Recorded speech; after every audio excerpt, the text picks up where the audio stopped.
I think you're probably right. I think Fiona did a great job. I mean, it's a real challenge for program makers, actually, to commit to 2 hours in primetime BBC One, where most the audience would be expecting Master, Chef, or Casualty to listen to what we were given last night.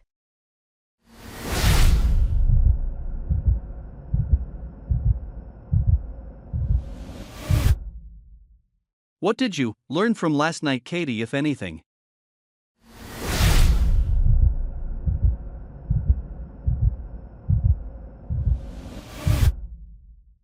Well, I think the first hour was let's just park that. The second hour, look, I think you've already played the clips in terms of those main top LSI. Felt that Sunak started very badly but improved over his half-hour Starma. I thought just had a big confidence about him that I hadn't seen before in his campaign, but didn't have all the answers. I was left thinking I'm not sure he cares about that. He bulldo through a lot of what he said, but agree, Fiona.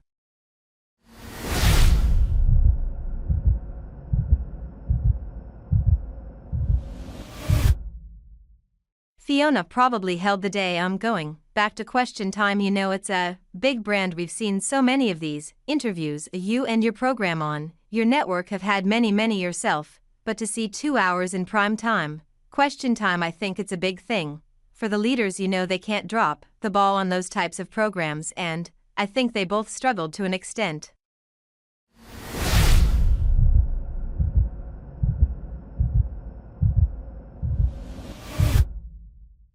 As they went to their separate dressing rooms with their respective teams to take what you just said, Katie, and I think I probably concur with you. I think there would have been a spring in the step for Sakir, and actually, in fairness, that Ed Davey didn't perform badly, Katie.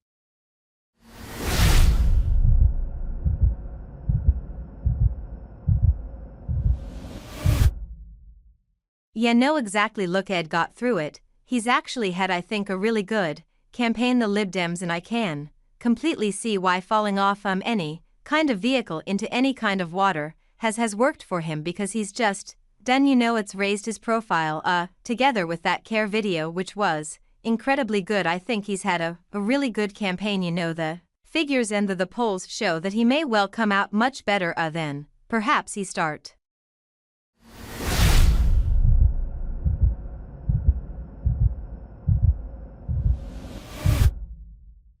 Hoped some months ago on polling day, so good for him. Swinney, I think, is always going to struggle, because let's face it, most of the audience don't really probably know who he is, or certainly can't vote for him, so the last.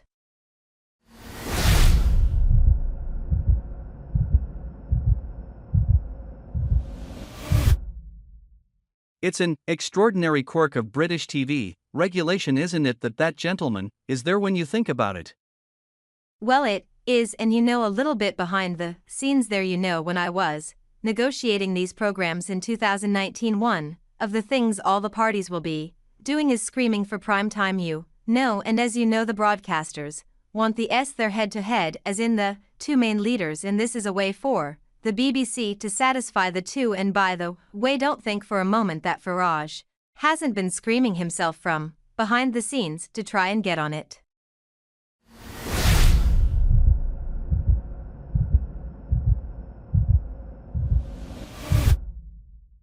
The big conversations about where he sits, and I know for a fact that he tried desperately to get into that program but lost out to date.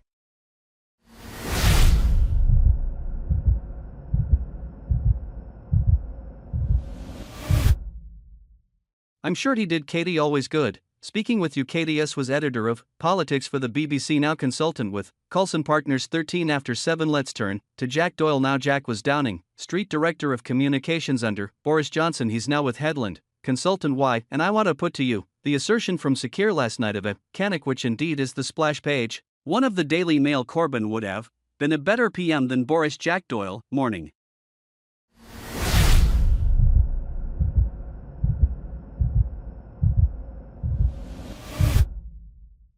Morning, Nick. Well, I don't think it'll surprise you to think to hear me say I don't agree with that, but I'm not even really sure Starmer agrees with it, and it struck me as very odd and him very much wandering off of his script. He's really struggled this election to come up with an explanation for why he said that Corbyn would be a great PM, and look, Jeremy Corbyn was miles outside of the mainstream of British politics.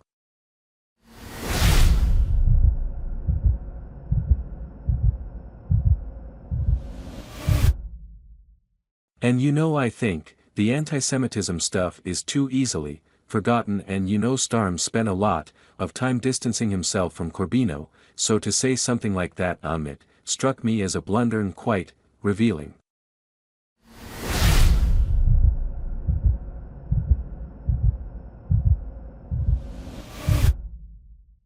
Jack, there's a sense I was at an event a couple of days ago with some fairly hefty business movers and shakers. There is a sense that if the wheels hadn't come off the Conservative bus, the engine blown, the exhaust fallen off, and the tires are flat, that actually Sakir Starmer would have been put under a lot more pressure. But with the Conservatives' brilliant gift of giving away tries or scoring old goals, that's never happened. Is that fair?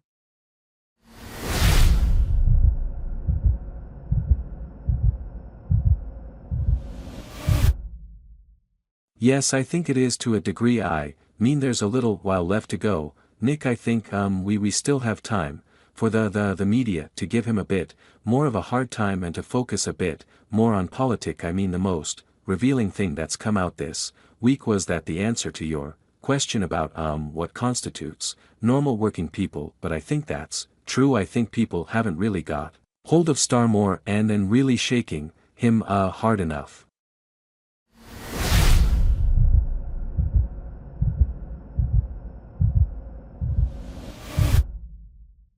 I think if anything, people are thinking about what a Labour majority looks like, how big it could be, given the astonishing MRP polls that we've been seeing, and like you say, just standing back and looking at the Tory party, once great campaigning machine, just imploding.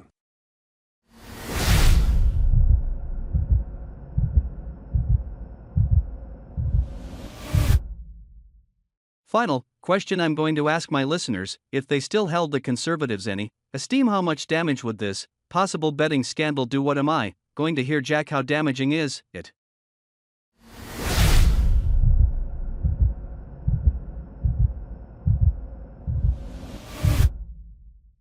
I think it's one more thing that Rishi Sunak can't get away from. It's in isolation, one person.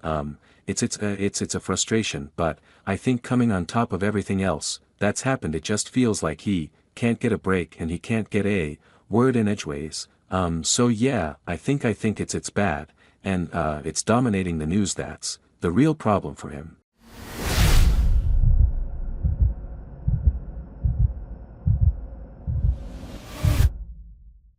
Thanks for watching this video.